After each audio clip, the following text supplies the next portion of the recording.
नमस्कार, म धुनीबेसी नगरपालिकाको कृषि विकास शाखाको सहायक कृषि अर्थविज्ञ। यो हाम्रो धुनीबेसी नगरपालिकाले कृषिमा परिवर्तन गर्नुपर्छ, कृषिमा विकास गर्नुपर्छ, कृषिकै माध्यमबाटलाई चाहिँ व्यवसायमा चाहिँ परिणत गर्नुपर्छ भनेर चाहिँ 3-4 वटा सोच राखेको छ कृषिमा। एउटा कृषिमा आधुनिकीकरण गर्ने, एउटा कृषिमा प्रविधिको विस्तार गर्ने र एउटा व्यावसायिक किसानहरूको चाहिँ विकास गर्ने, यो 2टा लक्ष्य लिएर धुनीबेसी नगरपालिका कृषिको विकासको लागि अगाडि बढेको एउटा नगरपालिका हो।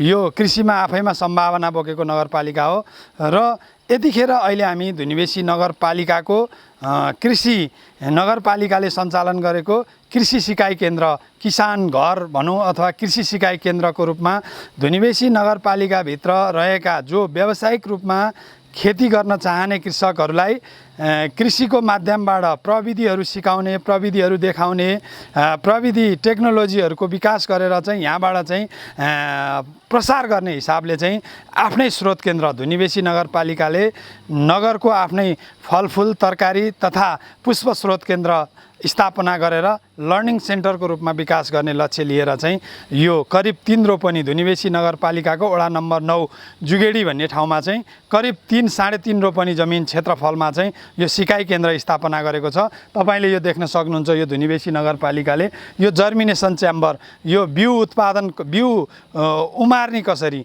यो बिउ कसरी सक्सेस हुन्छ, उमार शक्ति राम्रोसँग बिउ उमार्नको लागि जर्मिनेसन च्याम्बरको रूपमा चाहिँ यसलाई हामीले स्थापना गरेका छौँ। यहाँभित्र तपाईँको तक्तीहरू विशेष गरी तहगत रूपमा चाहिँ बिउहरू उमार्नको लागि निश्चित तापक्रम, वातावरण अनुकूलित तापक्रम चाहिँ सिर्जना गरेर यहाँ बिउ उत्पादन गर्ने गरिन्छ। यहाँ एसी लगायतका चिजहरूको चाहिँ यहाँ फिट भएको छ।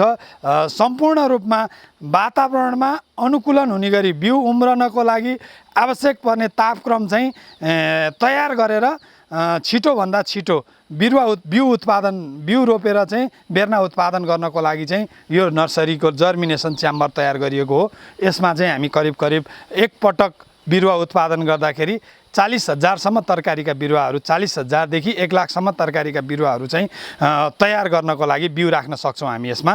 र यसबाट उम्रिसकेपछि त्यो बिउलाई चाहिँ हामीले यतापट्टिको हाइटेक ग्रिन हाउस छ, हामीसँग हाइटेक नर्सरी छ, यो नर्सरीमा राखेर चाहिँ हामी तयार गर्छौँ। बिरुवा रोप्ने समय भएपछि किसानलाई वितरण गर्छौँ। त्यसै गरी यहाँनिर तपाईँले अर्को देख्न सक्नुहुन्छ, यो चाहिँ धुनीबेसी नगरपालिकाले यो हाम्रो भर्मिङ कम्पोस्ट, गड्यौले मलको चाहिँ उत्पादन कसरी हुन्छ, गड्यौले मल उत्पादन गरेर बालीमा कसरी प्रयोग गर्ने र गड्यौला मल चाहिँ कसरी उत्पादन गर्न सकिन्छ भनेर यो प्रविधि सिकाउने ठाउँ हो। विशेष गरी गड्यौलाबाट मल उत्पादन गरेर बालीलाई कसरी हाल्ने भनेर चाहिँ यो भर्मिङ कम्पोस्ट गड्यौले मलको उत्पादन गर्नको लागि बनाउन लागेको यो च्याम्बर हो।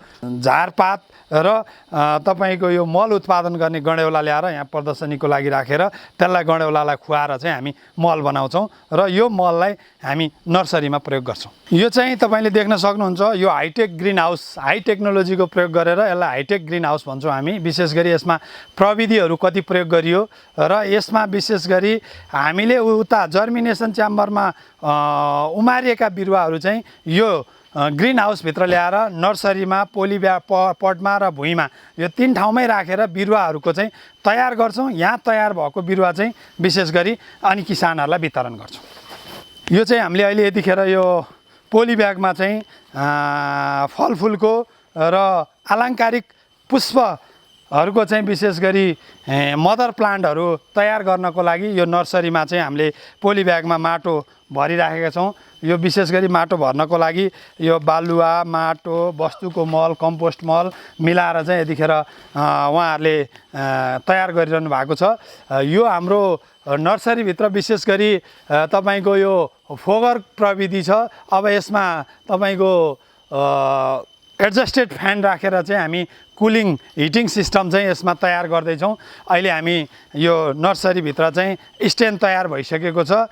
यो स्ट्यान्ड तयार भइसकेको स्ट्यान्डमा चाहिँ हामी विशेष गरी पोली ब्याग र गमला, विशेष गरी प्लास्टिकको गमला र माटोको गमलाको बिरुवाहरू चाहिँ तयार गरेर चाहिँ किसानहरूलाई एउटा देखाउने पनि काम गर्छौँ, सिकाउने काम पनि गर्छौँ र आवश्यक पर्ने कृषकहरूलाई र सरकारी विद्यालय, सरकारी कार्यालय, नगरपालिकाभित्रका सरकारी कार्यालयहरूको लागि व्यवस्थित गार्डन बनाउनको लागि फलफुलको गार्डन बनाउनको लागि हामी यहाँबाट निःशुल्क बिरुवाहरू पनि उपलब्ध गराउँछौँ। यो चाहिँ हाम्रो नर्सरी स्रोत केन्द्रभित्र रहेको कागतीको बिरुवा हो। यो सुन कागती 1 भन्ने जातको बिरुवा हो। यो चाहिँ हामीले यहीँ आफैले दल लिएर आएर बिउ लिएर आएर चाहिँ यसलाई राखेर यो पोली ब्यागमा भरेर तयार गरेका छौँ। यो अब आगामी सालको लागि चाहिँ यो किसानहरूलाई वितरण गर्नको लागि तयारी अवस्थामा गरिएको बिरुवा हो। यो सुन कागती 1 भन्ने जातको कागती हो र हामीले यो चाहिँ करिब यो वर्ष हाम्रो 6 देखि 8 हजार बिरुवा चाहिँ तयारी हुन्छ। हामीसँग झन्डै 30,000 बिरुवा कागतीको चाहिँ अर्को वर्ष उत्पादन गर्ने लक्ष्य छ। तर यो वर्ष चाहिँ हामीले किसानलाई नै वितरण हुने गरी 8,000सम्म 6 देखि 8,000सम्म बिरुवा चाहिँ तयार गर्ने हाम्रो लक्ष्य हो। यो अब आउने असारको महिनामा चाहिँ यो किसानहरूलाई हामीले वितरण गर्छौँ। यो किसानहरूलाई चाहिँ जति पनि बाहिरबाट लिएर आएर बिरुवाहरू वितरण गर्दाखेरि मर्ने, हाइट नमिल्ने, अल्टिच्युड नमिल्ने, स्रोत परिचालन नभएको कारणले जातीय शुद्धताको कुराहरूमा समस्या आउने भएको कारणले चाहिँ आफ्नै केन्द्रबाट चाहिँ उत्पादन गरेर दियो भने एउटा स्रोत भरपर्दो हुने भयो, अर्को बिरुवाको गुणस्तर कायम हुने भयो र अर्को किसानले पनि ढुक्कसँग लगाउन सक्ने भयो। आफूले गरेको लगानी किसानहरूले चाहिँ भोलि फल्छ कि फल्दैन, यसले उत्पादन दिन्छ कि दिँदैन भन्ने खालको चाहिँ समस्या नहोस् भनेर हामीले आफैले उत्पादन गरेर बिउ ल्याएर आएर आफैले चाहिँ उत्पादन गरेर यो बिरुवा चाहिँ तयार गरिरहेछौँ। अब हाम्रो यो आर्थिक वर्षको लक्ष्य भनेको चाहिँ विशेष गरी आलङ्कारिक फुलको बिरुवाहरू, सिजनेबल फुलको बिरुवाहरू र सिजन सँगसँगै आउने अरू अफ सिजन बेमौसमी फलफुल र फुलका बिरुवाहरूको लिएर आएर यहाँ प्रदर्शनी कक्ष जस्तो गरेर एउटा डेमो पनि राख्ने, मदर प्लान्टहरू पनि तयार गर्ने र आगामी वर्षहरूबाट चाहिँ यो स्रोत केन्द्रको रूपमा स्थापना गरेर नगरको आम्दानीको स्रोत र एउटा राजस्वको भरपर्दो स्रोत पनि तयार गर्ने र किसानलाई चाहिँ यहाँबाट धेरै कुरा सिक्न सकिन्छ र व्यावसायिक किसान बन्नको लागि हामीले सिप विकासका लागि दिनुपर्ने आधारभूत सैद्धान्तिक र व्यावहारिक तालिमका कक्षाहरू पनि यही नर्सरी केन्द्र, स्रोत केन्द्रबाटै, सिकाइ केन्द्रबाटै सञ्चालन गर्ने हिसाबले यो धुनीबेसी नगरपालिकाको एउटा ठुलो लगानीमा, कृषिमा गरेको एउटा ठुलो लगानीको एउटा हिस्साबाट चाहिँ तयार भएको हो। करिब हामीले 3 वर्षभित्रमा चाहिँ यसभित्र गरेको लगानीलेबाट चाहिँ राजस्व उठाउन सक्ने गरी चाहिँ हामी काम यो वर्षबाट चाहिँ काम सुरु गरेका छौँ। अब अर्को वर्ष चाहिँ हामीले यो तयार गरेर हाम्रो यो नगरको स्रोत केन्द्र तयार गर्दाखेरि लागेको लगानी पनि राजस्वमा चाहिँ विकास गर्न सकियो भने चाहिँ सजिलो हुन्छ। नगरपालिका पनि एउटा आत्मनिर्भर हुन्छ, कृषिको सिकाइ पनि हुन्छ। हरेक मान्छेले कृषि गर्ने सुरु गर्छु, मैले व्यवसाय सुरु गर्छु भन्दाखेरि यहाँ आएर उसले आफैले प्राविधिक रूपमा प्राविधिकसँग सरसल्लाह लिएर आफै नै हातले गरेर सिकेर तालिम लिएर र सैद्धान्तिक र व्यावहारिक कक्षाहरू आफैले लिएर यहाँबाट गएर चाहिँ उसले व्यावहारिक रूपमा आफ्नो फार्ममा काम सुरु गर्दा, व्यवसाय सुरु गर्दा चाहिँ ऊ आफू नाफामा जान सक्ने, स्रोत लगानी गरेको स्रोत सुनिश्चित हुने र हरेक किसान चाहिँ व्यावसायिक बन्न सक्ने हिसाबले चाहिँ हामीले यो स्रोत केन्द्रलाई चाहिँ तयार गरेका हौँ। यसरी चाहिँ हाम्रो काम सञ्चालन हुने हाम्रो नगरपालिकाको लक्ष्य छ। यो धुनीबेसी नगरपालिकाको सिकाइ केन्द्रभित्र चाहिँ हामीले विशेष गरी किसानहरूको खेतबारीमा माटो परीक्षणको लागि विभिन्न ठाउँहरू धाइरहनु पर्ने अवस्था पनि अन्त्य होस् र यहीँ चाहिँ माटोको परीक्षण ल्याब सञ्चालन गरेर हरेक किसान दाजुभाइहरूले आफूले लगाउने खेतबारीको माटोको गुणस्तर कस्तो छ, आफूले लगाउने बालीमा आफ्नो जमिनको माटोको अवस्था कस्तो छ भनेर जाँच गर्ने हामीले विशेष गरी ल्याब, डिजिटल मिनी ल्याब यो हाम्रो तयारी अवस्थामा छ। यसबाट चाहिँ किसानहरूले आफूले लगाउने, बाली लगाउने माटो कुन अवस्थामा छ, यसलाई सुधार गर्नको लागि के गर्नुपर्छ, माटो जाँच कसरी गर्ने, माटो जाँच कति समयमा अनिवार्य गर्नुपर्ने रहेछ र गर्दाखेरि चाहिँ धेरै काठमाडौँ जानुपर्ने, कहाँ हुन्छ, कसरी हुन्छ भनेर किसानहरूले भनिरहने अवस्थामा चाहिँ यो यहीँ आएर हाम्रो नगरपालिकाकै आफ्नो माटो ल्याबमा चाहिँ आएर उहाँहरूले माटो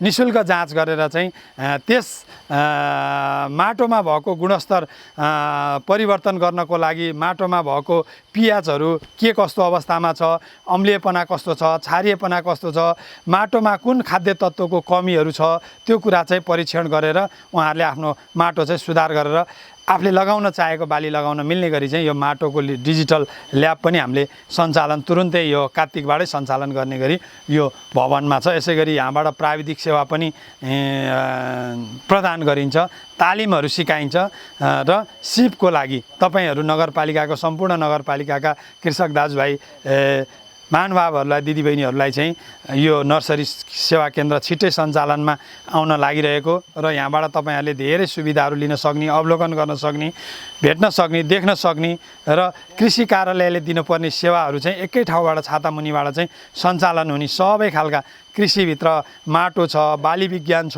तपाईँको अब बाली संरक्षण, रोग किरा व्यवस्थापनका कुराहरू छन्, मत्स्यका कुराहरू छन्, प्राङ्गारिक खेतीका कुराहरू छन्,